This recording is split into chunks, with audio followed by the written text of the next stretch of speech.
Hey everybody, Randy here. I have another turntable. It's going on the cell block. Not to be confused with being in the cell block. Anyway, this is a BSR. I don't know if you can see this through that. It's a BSR XL-1200. This is in really good condition. The dust cover has just got your typical swirls on it. No cracks, no deep scratches, no nothing. It's in really good condition. I bought this from some guy locally and just needed some real basic stuff done to it. You know, cleaning, a little lubrication. But the one thing that he pointed out to me right off the bat was the hinge. The hinges were broke. Not that they would hinge up and down, but as you can see, and the reason it's a little squeaky is because you cannot buy hinges for these things. And what happens is the spring actually blows the bottom of the hinge out.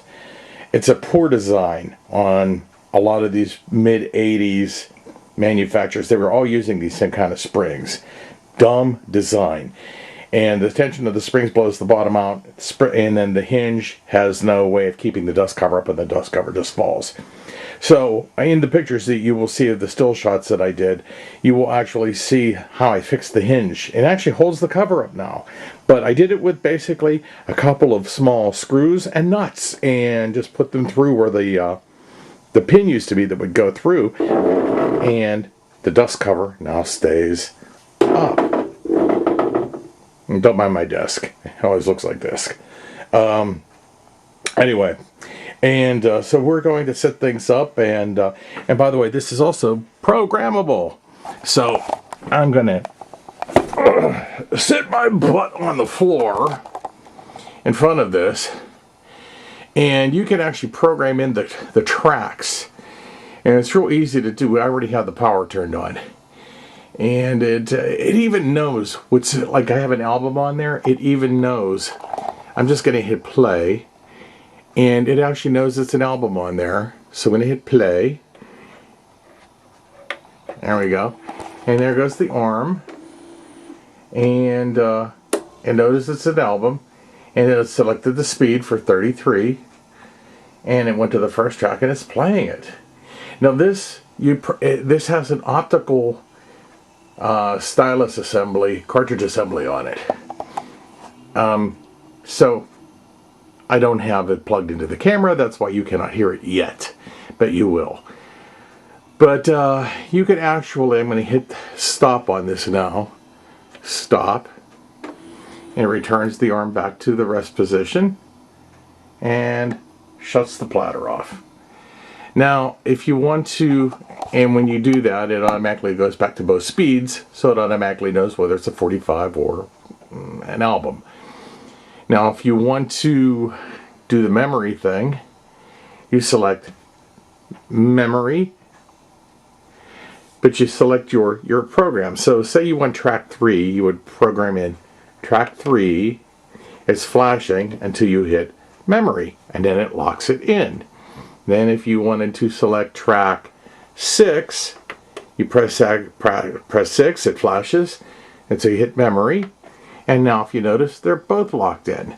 So if you wanted to play those tracks, you just hit play, and it will go to track 3 first, finds its then album, goes to track 3, and drops the stylus. And I mean, it's right between the group, you know, right between the tracks too. Then to go to the next track, if you want to, you go to the forward button, which is here, press, and it finds track 6, sets it down.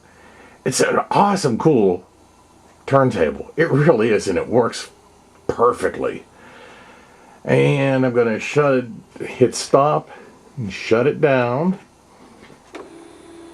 and there it goes.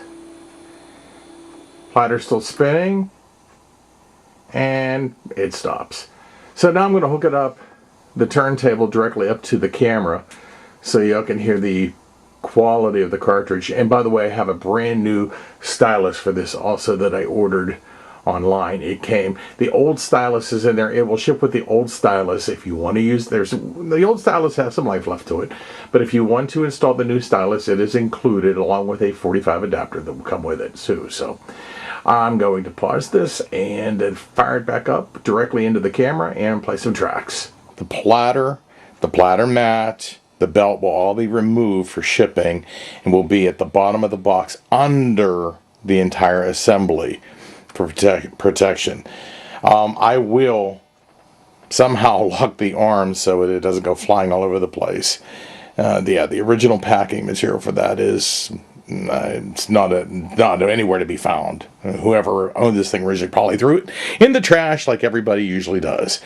But the platter, the mat, the belt, everything, including the new stylus and the 45 adapter, which you see in the middle of the platter there, will all be at the bottom of the box under the padding material.